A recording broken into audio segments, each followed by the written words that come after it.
Very good morning to everyone. Today we discuss surgical affection of esophagus. Before discussion of surgical affection of esophagus, we want to discuss in brief surgical anatomy of esophagus. What is esophagus? Esophagus is muscular tube extending from pharynx to cardia of abdomen, divided into three parts. That is cervical part, thoracic part, and abdominal part, particularly in monogastric animal. In polygastric animal, abdominal part is very small or absent in some species like camel. Okay, in camel, esophagus is lined with mucus secreting gland that help in swallowing of dry plant material. Okay, esophagus occupy dorsal position from pharynx to third cervical vertebra. Then it become lateral position to trachea up to third thoracic vertebrae. After that, it become median to trachea and remain median position and open in median position in the abdomen or in the stomach. Okay. Wall of esophagus made up with four layers. First, outer layer is a fibrous layer, then muscular layer, then some mucosal layer, and last fourth layer is a mucosal layer. Okay. This is brief surgical anatomy of esophagus. Now we discuss surgical affection of esophagus. First surgical affection of esophagus is esophageal obstruction, also known as choking. Obstruction of esophagus is commonly known as choke. Okay. Etiology क्यों esophageal obstruction हो सकता है होता है. Okay. Etiology include accidental ingestion of large object like ball, potato, mango. Okay. Similarly, accidental ingestion of rough surface object like needle, pin, syringe, wooden object, a stricture or stenosis of esophagus. किसी कारण से esophagus का lumen क्या होता है, decrease कर जाता है. जो डायमीटर है esophagus के lumen का, वो अगर डिक्रीज कर जाएगा तो उसके कारण भी क्या होगा, ऑब्स्ट्रक्शन होने की संभावना रहेगा, ऑब्स्ट्रक्शन होने के चांसेस होंगे. समटाइम क्या होता है कि एसोफेगल रीजन में कोई ट्यूमर है या मेडिस्टल लिम्फ नोड इनलार्ज कर जाता है, वो क्या करता है, प्रेस करता है एसोफेगस का, उसके डायमीटर को क्या करता है, कंस्ट्रिक्ट कर देता है, तो उसके कारण भी ऑब्स्ट्रक्शन के चांसेस रहते हैं. ठीक है, तो ये सारे कॉज है एसोफेगियल ऑब्स्ट्रक्शन के. इंसिडेंस कहाँ अधिक होंगे, एसोफेगियल ऑब्स्ट्रक्शन कहाँ चांसेस अधिक होते हैं. In general anterior end of oesophagus just behind जो फेरिंक्स हैं, वहाँ पे चांसेस अधिक रहते हैं, और in between first week in general. Particular in some species क्या होते हैं कि एक पर्टिकुलर पोर्शन में एसोफेगस नैरो होते हैं, like in cattle anterior part of esophagus is narrow like trumpet shape. Similarly, in horse, a posterior third part of esophagus is narrow like funnel shape. तो क्या होता है यहाँ पे esophageal obstruction के चांसेस इस स्पीशीज में इस पोर्शन में अधिक रहेंगे अदर पोर्शन से, क्योंकि इस पोर्शन में क्या है, esophagus वहाँ पे नैरो है, क्या है, केटल में, एंटीरियर इन में, और इक्वाइन में पोस्टीरियर पार्ट में क्या है, एसोफेगस नैरो हो जाते हैं. केटल में कैसा रहते हैं एसोफेगस का शेप, एंटीरियर में ट्रम्पेट रहते हैं, और इक्वाइन में पोस्टीरियर थर्ड में नैरो रहते हैं, कैसे रहते हैं, फनेल शेप रहते हैं. तो वहां पे ऑब्स्ट्रक्शन के चांसेस अधिक होते हैं. जहां तक है इक्वाइन में क्या होते हैं, एसोफेगस का डायमीटर मोर लेस यूनिफॉर्म होते हैं, तो वहां पे कहीं पे भी ऑब्स्ट्रक्शंस होंगे, लेकिन जो जनरल इंसिडेंस है जस्ट बिहाइंड द फेरिंक्स और इन बिटवीन फर्स्ट में अधिक होते हैं अदर पोर्शन के कंपेरिजन में. लेकिन सब स्पीशीज में क्या है कि पर्टिकुलर पोर्शन में क्या है, एसोफेगस नैरो हो जाते हैं, एसोफेगस के डायमीटर क्या होते हैं, नैरो हो जाते हैं, वहां पे ऑब्स्ट्रक्शन के चांसेस अधिक रहेंगे. Now clinical signs. Clinical science क्या क्या है, सलाइवेशन होगा ऑब्स्ट्रक्शन के कारण, रेस्टनेस होगा, रिगर्गिटेशन होगा, डिफिकल्टी इन ब्रीदिंग होगा, सांस लेने में दिक्कत होगी, कफिंग होगा, क्योंकि जो ऑब्स्ट्रक्शन है एसोफेगल ऑब्स्ट्रक्शन क्या करेगा, प्रेशर डालेगा ट्रैकिया, इसके कारण क्या होगा, कफिंग होगा. अगर सर्वाइकल रीजन में है तो एसोफेगल बल्जिंग को आप फिजिकली पाल्पेट कर सकते हैं. और नेक्स्ट टिम्पेनी भी होगा, क्योंकि गैस को बाहर नहीं निकाल पाता एसोफेगल ऑब्स्ट्रक्शन कारण, ये सेकेंडरी ऑब्स्ट्रक्शन है, सेकेंडरी कॉज ऑफ टिम्पेनी है, इसके कारण टिम्पेनी भी होंगे. तो ये सारे क्लिनिकल साइन है एसोफेगल ऑब्स्ट्रक्शन के. क्या क्या है, salivation, रेस्टनेस, regurgitation, respiratory distress, try to vomit, anxious look, tympani. Okay, all these are clinical sign of esophageal obstructions. Now diagnose, कैसे diagnose करेंगे? First history, ओनर से हिस्ट्री लेंगे, क्या कोई लार्ज ऑब्जेक्ट को इंगल्फ किया है, इंजेक्शन किया है, कोई रफ सरफेस ऑब्जेक्ट को इंजेक्शन किया है, कोई पहले कभी ओसोफेगियल सर्जरी हुई है, कोई वहाँ पे ट्यूमर वगैरह है या नहीं है, वो तो हम फिजिकल पाल्पेशन से भी हम देख सकते हैं। तो ये हिस्ट्री है और क्लिनिकल साइन। क्लिनिकल साइन मैंने डिस्कस किया है, अगर ये सारे क्लिनिकल साइन शो कर सकते हैं तो हो सकता है ओसोफेगियल ऑब्स्ट्रक्शन हो। और हम प्लेन रेडियोग्राफी करके कोई ऑब्जेक्ट है तो उसको हम एक्सरे में देख सकते हैं, या कॉन्ट्रास्ट रेडियोग्राफी के थ्रू, या फिर नई टेक्नोलॉजी है यूएसजी वगैरह से हम पता कर सकते हैं कि ऑब्स्ट्रक्शन है या नहीं है। अगर ये सारे टेक्निक्स फेल हो जाते हैं, अगर पता नहीं चल पाता है, तो हम एक्सप्लोरेटरी ओसोफेगोटोमी भी कर सकते हैं, डिफरेंशियल डायग्नोसिस के लिए ओसोफेगस ऑब्स्ट्रक्शन है या और कोई लीजन है जिसके कारण ये सारे क्लिनिकल साइन एनिमल शो कर रहा है। Okay, now line of treatment, क्या क्या ट्रीटमेंट होंगे? इसके दो ट्रीटमेंट होते हैं, एक कंजर्वेटिव होता है, दूसरा सर्जिकल ट्रीटमेंट होता है। कंजर्वेटिव ट्रीटमेंट क्या है? Use of parasympatholytic drug like atropine, glycopyrrolate, या क्या ये क्या करता है? ओसोफेगियल स्मार्ट होता है, उसको रिलीव करता है। Similarly we can use tranquilliser, alpha 2 agonist, so ये एक पोटेंट स्मूथ मसल रिलैक्सेंट जो हम कॉन्स्ट्रिक्ट कर गया है स्पाज में, उसको क्या करेगा? रिलीव करेगा। ऑक्सीटोसिन भी very good smooth muscle relaxant है, तो ऑक्सीटोसिन को भी यूज कर सकते हैं। ठीक है, इसके अलावा अगर ओसोफेगियल ऑब्स्ट्रक्शन एंटीरियर एंड में है तो मैनुअली उसको हम रिमूव कर सकते हैं। ठीक है, माउथ गैग के एनिमल को सीडेट करेंगे, माउथ गैग लगाएंगे, उसके बाद हाथ से हम क्या कर सकते हैं? उसको रिमूव कर सकते हैं।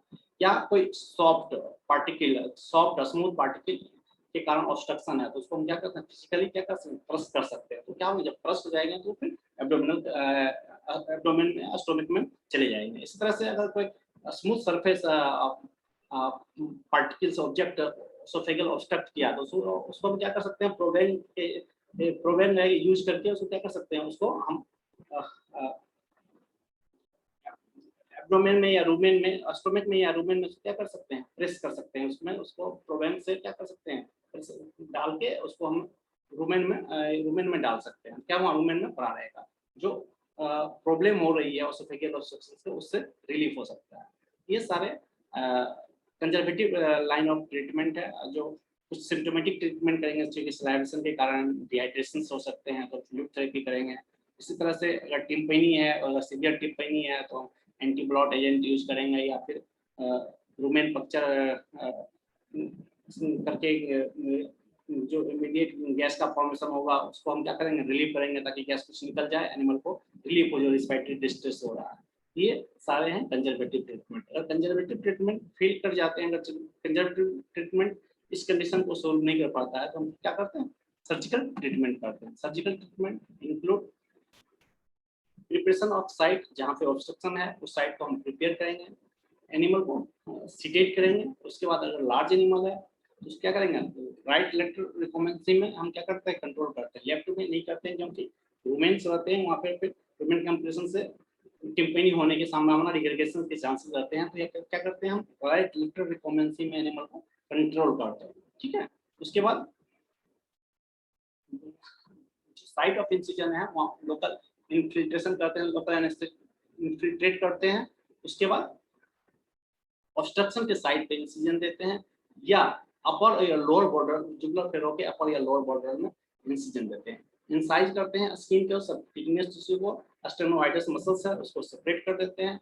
ट्रेकिया को पहले आइडेंटिफाई करते हैं, उससे हम फिर ओसोफेगस को लोकेट करते हैं। ठीक है ना, जब जहाँ अगर ओसोफेगस एक बार लोकेट हो गया तो जहाँ पे ऑब्स्ट्रक्शन, अगर टिश्यू हेल्दी है तो क्या करते हैं? उसी पे वहाँ पे इंसिजन देते हैं। अगर टिश्यू हेल्दी नहीं है तो उसको क्या करें? एंटीरियर पोस्टीरियर इंसिजन देके उस फॉरेन पार्टिकल को हमको रिमूव करते हैं। या अगर वहाँ नेक्रोसिस हो गया टिश्यू का, या सिवियरली डैमेज हो गया, क्या करते हैं? कुछ पोर्शन को रिमूव कर देते हैं और इन एनास्टोमोसिस करते हैं।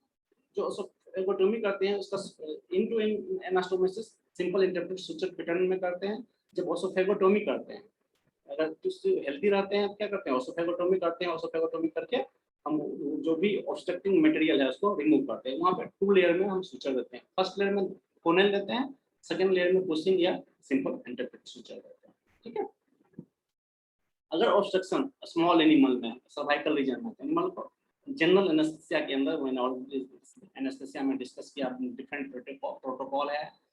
जनरल एनेस्थीसिया का हम यूज करते हैं, गैसेस एनेस्थीसिया भी यूज कर सकते हैं। उसको क्या करते हैं, डॉर्सल लिगामेंट में एनिमल को कंट्रोल करते हैं और मिड लाइन में इंसिजन देते हैं। उसके बाद सिमिलर टेक्निक फॉलो करते हैं जो लार्ज एनिमल में करते हैं। ओसोफेगल जहाँ पे ऑब्स्ट्रक्शन है, टिश्यू हेल्दी है, तो वहाँ पे भी हम इंसिजन दे सकते हैं। अगर टिश्यू थोड़ा सा डैमेज है तो उसके इंटीरियर पोस्टीरियर इंसिजन देंगे, या नेक्रोज हो गया टिश्यू को तो कुछ पोर्शन रिमूव करके इन एनास्टोमोसिस करेंगे। इस तरह से अगर ऑब्स्ट्रक्शन थोरेक्सिक पार्ट में है तो एनिमल को जनरल एनेस्थीसिया में हम सर्जरी करते हैं, और जो वेंटिलेटर है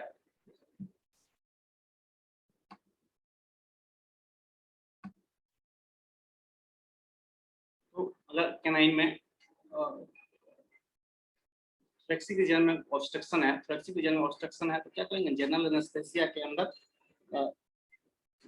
पॉजिटिव प्रेशर वेंटिलेशन से क्या करते हैं, पॉजिटिव प्रेशर वेंटिलेशन जो वेंटिलेटर है उसको यूज करके सर्जरी करते हैं, क्योंकि उसमें हमेशा नेगेटिव प्रेशर को हम मेंटेन करते हैं। अगर नेगेटिव प्रेशर को हम मेंटेन नहीं करेंगे तो लंग्स का कोलैप्स हो सकता है। तो ये लाइन ऑफ ट्रीटमेंट है। फर्स्ट वो ट्राई करते हैं conservative treatment, if conservative treatment fail then we go for surgical treatment. Surgical treatment include site preparation, and then we control right in large animal we control right lateral recumbency under heavy sedation. We infiltrate at the site of incision with local anesthetic agent. Then we give incision at the site of obstruction or anterior or posterior to obstruction in jugular furrow. We give first inside the skin subcutaneous tissue, then sternovidus muscle. We locate trachea and identify esophagus, and now incision give on esophageal obstruction if tissue healthy. Then we give incision at the site of obstruction. If tissue is damaged, then we give incision anterior or posterior to obstruction. If there is necrosis, then we remove some part of esophagus and go for into anastomosis. All these are line of surgical treatment. First we try conservative treatment, because surgical treatment sometimes associated with some complication like aspiration pneumonia, chance of infection, necrosis at the site of incision. Postoperative management include withholding of food and water for 4 to 5 days. Adequate fluid therapy, because we withhold food and water in obstruction where you have salivation, so animal already dehydrated, so we gives adequate food therapy, broad spectrum antibiotic and analgesic agent. Okay, this is a post-operative management. I already discussed. Surgical treatment may be associated with some complication like aspiration pneumonia, infection, and necrosis at the site of incision. Now, esophageal stenosis. What is esophageal stenosis? Esophageal stenosis is narrowing or constriction of esophagus that cause swallowing difficulty. Okay, क्या होता है esophageal stenosis में? किसी कारण से esophageal, इससे बहुत से एटियोलॉजी में आगे डिस्कस करेंगे। जो esophagus का डायमीटर है वो क्या होता है, नैरो हो जाता है। उसके कारण क्या होता है, swallowing में डिफिकल्टी होती है, या फिर वहाँ पे ऑब्स्ट्रक्शन भी हो सकता है। तो किसी कारण से अगर esophageal के डायमीटर नैरो होंगे तो उसको हम कहेंगे esophageal stenosis। ओके, कॉज किए हैं, ट्रॉमेटिक इंजरी है, accidental ingestion of irritant chemicals, कोई इरिटेंट केमिकल इंजेस्ट कर गया है तो क्या होगा, वहाँ पर जो म्यूकस है, वहाँ पे जो म्यूकोजल लेयर है उसको क्या करेगा, इरिटेट करेगा, डैमेज करेगा, फिर वहाँ पे ग्रेजुएशन टिश्यू का फॉर्मेशन होगा, जिससे क्या होंगे, लुमेन नैरो हो जाएंगे। गैस्ट्रोएसोफेजियल रिफ्लक्स का कंटेंट एसिडिक होता है, वो भी डैमेज कर सकता है एसोफेजियल वाल को, म्यूकोजल लेयर को, जिससे वहाँ ग्रेविटेशन टिश्यू का फॉर्मेशन होगा, वो मूवमेंट को नैरो कर सकता है। इसके कारण भी ऑब्स्ट्रक्शन होने के, स्टेनोसिस होने के चांसेस रहेंगे। या फिर आप ओसोफेगोटोमी करते हैं, उससे कम कॉम्प्लिकेशन से भी मूवमेंट कभी कभी नैरो हो जाते हैं। तो ये सारे एटियोलॉजी हैं ओसोफेगियल ऑब्स्ट्रक्शन, ओसोफेगियल स्टेनोसिस का। क्या क्या एटियोलॉजी है? Traumatic injury, accidental ingestion of irritant chemical, कभी-कभी सर्जिकल इन्फेक्शन से ओसोफेगस में इन्फ्लेमेशन वगैरह भी हो जाता है, उसके कारण भी क्या होता है, लुमेन नैरो हो जाता है। तो मैं डिस्कस कर रहा था कि इसके एटियोलॉजी क्या क्या एटियोलॉजी है। Traumatic injury, oesophagitis, accidental ingestion of irritant chemical, gastro-oesophageal reflux, complication of oesophagotomy, कभी-कभी स्पाइरोसर्कालुमी के कारण भी ना ओसोफेगियल सर्कोमा होता है। वो भी क्या करता है, स्पाइरोसर्कालुमी के इन्फेक्शन से एनिमल ट्राई करता है, मतलब ड्राई कपिंग होता है हम करता है, लेकिन कुछ बाहर नहीं निकाल पाते। उसमें क्या होता है कि वहाँ पे ओसोफेगियल सर्कोमा होने के चांसेस रहते हैं। तो उससे भी क्या होता है कि ओसोफेगियल मूवमेंट का डायमीटर क्या होता है, जो डायमीटर है ओसोफेगियल मूवमेंट का, वो टच कर जाता है, वो शॉर्ट हो जाता है सर्कोमा के फॉर्मेशन का।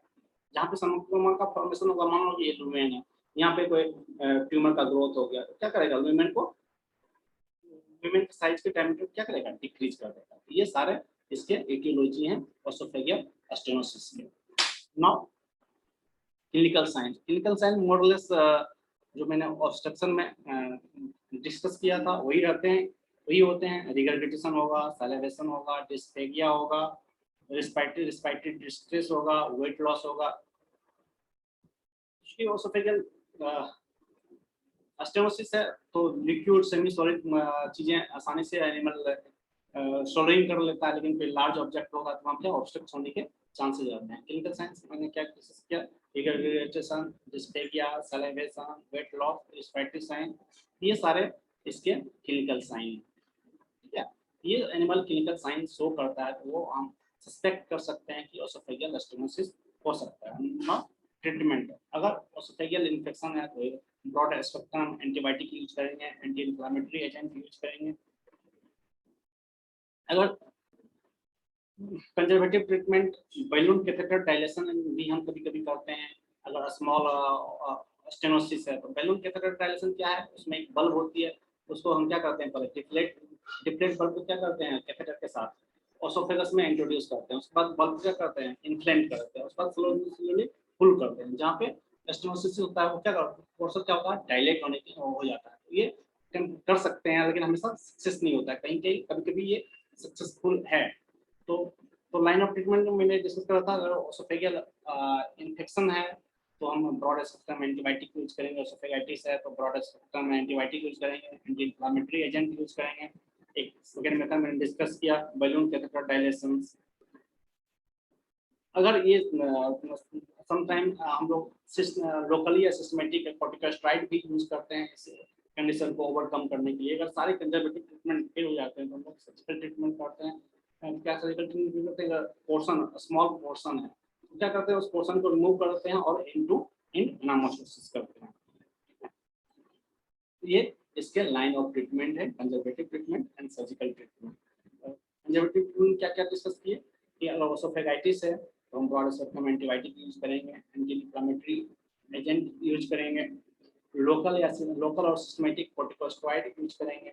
बैलून कैथेटर ट्राई कर सकते हैं, वो जहाँ पर पोर्शन कॉन्स्ट्रिक्ट कर गया है उसको डायलेट करने के लिए क्या कर सकते हैं कि जो कैथेटर है विथ बैलून क्या करते हैं, उसको इंट्रोड्यूस करते हैं ओसोफेगस में, उसके बाद बैलून को इन्फ्लेट करते हैं, उसके बाद उसको स्लोली पुल करते हैं। जिससे क्या होता है कि मान लो कि यहाँ पोर्शन डायलेट है तो जो बैलून इन्फ्लेटेड बैलून है उसको पुल करेंगे, जहाँ पे कॉन्स्ट्रिक्टेड पोर्शन है वो क्या होगा, डायलेट होगा।